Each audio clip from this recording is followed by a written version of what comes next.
Welcome to Dante's Disciples. This is the last Scribe Part 2. You can catch the beginning of the narration on the channel. I'll put a link in the description below. I want to thank everyone for patiently waiting. The process of moving not only to the United States, but then across the states itself over these past months has taken its time. But I'm looking forward to continuing these series. Thank you. The Iscariot Testimony. The black Escalade glides to the curb like it knows where it's supposed to stop. It idles there beneath the street lamp, engine barely breathing, its polished surface swallowing the light instead of reflecting it. Neon bends along its sides in crooked ribbons, liquor signs, pawn shops, the last open bodega, everything distorted, everything lesser. The city gives it space. The rear door opens, and I step out. The driver doesn't look at me at first. I can see his eyes in the reflection of the glass, forward, fixed, pretending I'm cargo instead of consequence. His hands are locked around the wheel too tightly, knuckles pale as if he expects something to reach through the mirror and take him. Halfway through the ride, he started stealing glances, quick, afraid, the look of a man who realizes too late that he's transporting something that does not belong among the living. I appreciate that fear. Fear is clarity. Fear strips lies down to the bone. Men tell the truth with their bodies long before they ever open their mouths. I close the door. The sound lands heavier than it should. Moonlight settles over me, cold, precise, judgmental. The cathedral looms behind us, stone and shadow, an enormous mouth that hasn't spoken in centuries, a monument to patience, to restraint, to all the things I'm no longer interested in. I don't thank the driver. I don't need to. I walk beneath the archway where my motorcycle waits. It's old, custom, blackened down to the bolts. No shine, no invitation. A machine built to endure impact, not admiration. The leather seat is cracked and worn like a book that's been read too many times by men who didn't survive the ending. The saddlebag hangs open. Inside it rests the satchel. Plain leather, no markings. No ceremony. It looks harmless, which is the first mercy it offers. I've carried it through places that don't appear on maps anymore. Churches burned hollow, apartments sealed with prayer and police tape. Once across a border that dissolved 3 years later. Another time into a chapel where the bells rang without hands and wouldn't stop until morning. The tools inside don't care where they are. They only care about what must be done. I secure the bag, slow and deliberate. Across the street, 2 men stop talking. One of them looks at the bike. The other pulls his attention away without knowing why. They don't touch it. They won't. Cold things remember. This one remembers speed. It remembers hard roads taken too fast, nights where the city learned to hold its breath. I mount the bike.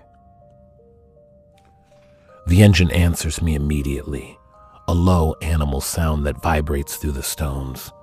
Somewhere nearby, a window closes. Somewhere else, a light goes dark. I ride. The city smears past in neon and shadows. Streets thin out, storefronts shutter themselves. Gutters shine like veins cut into a body that hasn't realized it's dead yet. We build towers of distraction and call it progress. We drown ourselves in indulgence and name it freedom. We rot politely and congratulate each other for it. At a crosswalk, a child on a scooter rolls past, helmet too big, knees scraped, eyes bright and unafraid. He looks at me, and then he cries. Not loudly, not dramatically, just a sudden instinctive sound, like an animal recognizing a storm. I don't slow down. Several blocks later, a scream breaks the quiet. A woman's voice, ragged, panic, tearing itself apart between fear and prayer. It's the prayer that makes me stop. The sound of belief used as a reflex, not a choice. I brake. I leave the bike where it stands and follow the sound into the alley. 3 men surround her, young, unremarkable, already hollowed out by their own appetites. One of them laughs when he sees me. "Hey, this ain't your business," he says. I smile, then I walk forward. I move the way inevitability moves. No rush, no flourish. Correction doesn't require speed, only certainty. I step into the alley, and the world narrows. 3 men, that's all. Flesh arranged in air. One of them laughs. Another shifts his weight, already rehearsing dominance.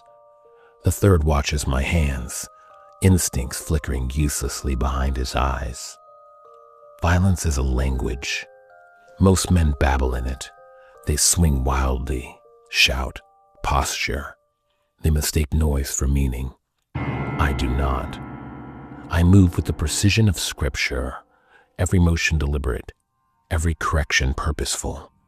Violence, when practiced correctly, is not chaos. It is order restored. It strips a man down to what he truly is, removes pretense the way fire removes dross. The first falls before you understand he's been addressed. The second learns more slowly.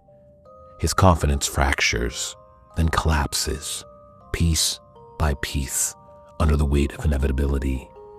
I do not hate him. Hatred clouds judgment. This is instruction. Each strike is a verse, each correction a doctrine. Violence builds a soul when wielded with intent. It breaks a man, only to offer him the chance to be rebuilt, cleaner, truer, closer to his maker. These men will not be rebuilt. They're being returned. The third tries to run. They always do. I end that idea quickly. Mercy is not the absence of force. It is the correct application of it. I feel no pleasure. I feel no doubt. Forgiveness is not mine to give. The Holy Father will do with him what he wills. I am only the instrument, the hand that writes, not the judgment that follows. When it's over, the alley exhales. The woman stares at me like I've stepped out of a story she doesn't fully understand.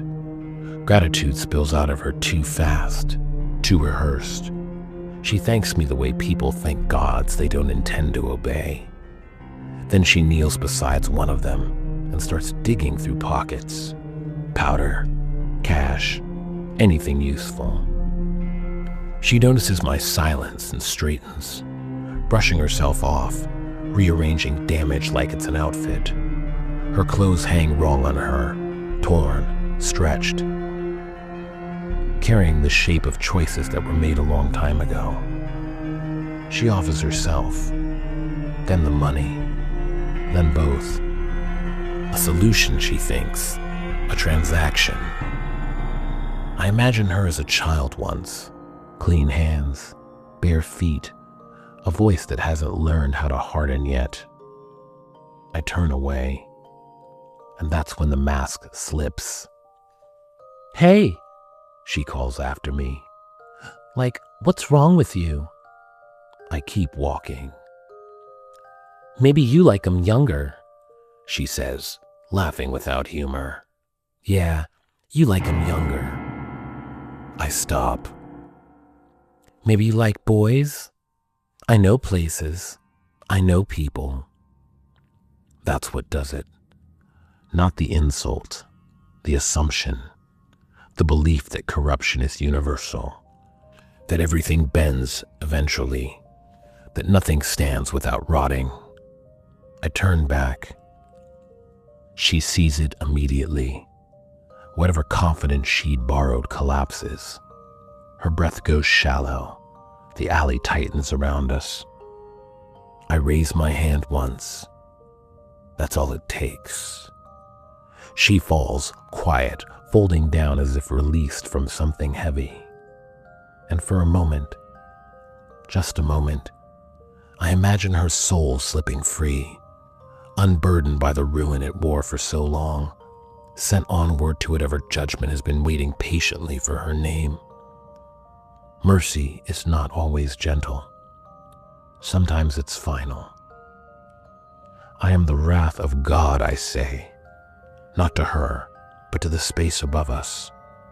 No anger, no passion, only truth. I leave her there beneath the indifferent moon, return to my motorcycle, and ride back into the city. The road opens for me. Duty waits. Sin never sleeps. And somewhere ahead, another reckoning has begun. Hey, I want to thank everyone for listening. I am excited to continue this series, rebuilding the studio slowly, and hopefully having more time to be able to finish writing this out. If you like Dante's Disciples and the stories that I'm sharing, please feel free to like and subscribe. And any comments you have or improvements are openly embraced. I'm always keen to find better ways to increase the size of the flock. Until then, stay safe. This is Dante, signing off.